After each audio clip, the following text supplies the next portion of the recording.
In other stories now, the Northern Cape Legislature will spend R2.5 million on this year's State of the Province address. It is a slight decrease from last year's R3 million. Premier Zamani Saul will deliver the address today at the Mittah Seperepere Convention Centre in Kimberley. Now, for more on this, let's cross over to SABC News reporter Ulrich Hendriks.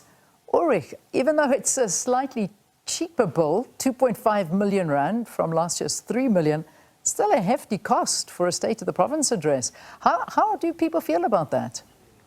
Hi, good morning, Leanne. Yeah, well, in this economic situation where we find ourselves in R2.5 million for an event is basically a lot of money.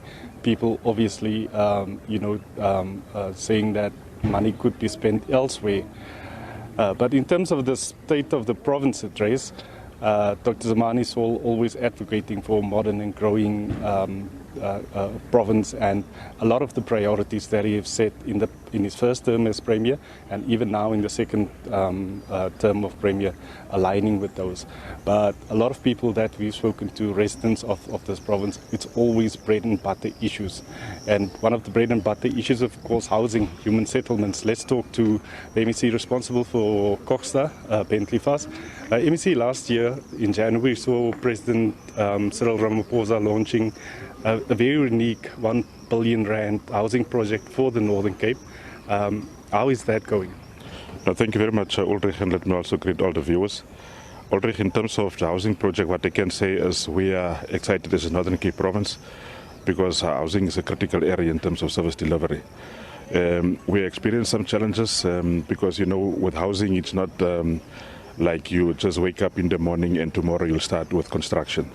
So there were some delays, but I think we managed as a department to address it with the cooperation from all other sectors as well, like your Development Bank of South Africa, Treasury, the Office of the Premier, to make sure that we speed up the process of housing delivery. As we speak, we have appointed 18 contractors across the province to start with the construction, and construction is underway. Soon you will see that we'll hand over houses to community members because for us it's important that we give housing to the people of the Northern Cape province.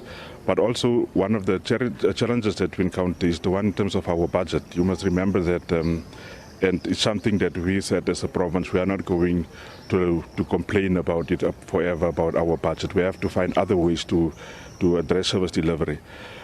But we are sitting with a challenge in terms of our budget, which makes it difficult in some areas, but we are pushing. What I can say, confidently say, is that people will see in terms of the progress. In some areas, some of the houses, we have already started to hand over houses in some parts of the Northern Cape province. But going forward, we are pushing very hard, making sure that we give houses to all the people that are part of the list. You must also remember the issue of beneficiary administration poses a challenge sometimes, but we are managing it. Yesterday I met with a team from the department just to get an update around the progress.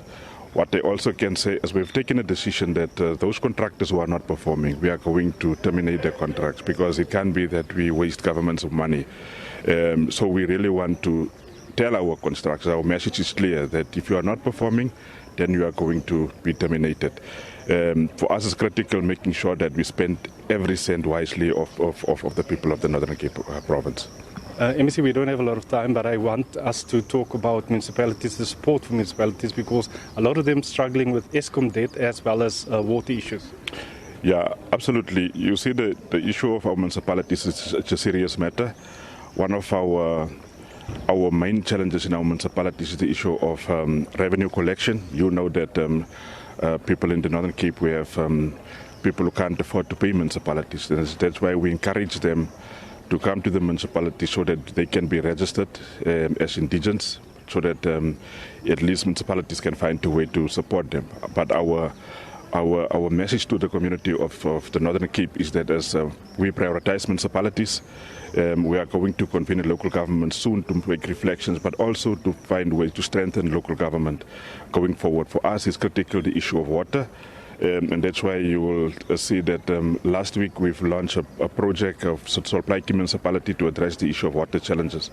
So it's one of these kind of projects, making sure that we address the issue of service delivery in our communities. Thank you very much. MEC Faz, of course, MEC responsible for Kokstad and Northern Cape. Of course, the Northern Cape Premier, Dr. Zamani Saul, giving his State of the Province address at 11 o'clock, and we'll have more on that then. All right, thanks very much, Ulrich. We'll obviously bring that one live to our viewers to obviously see some of the things that are being said during the State of the Province address. Ulrich Hendriks, thanks very much for that one.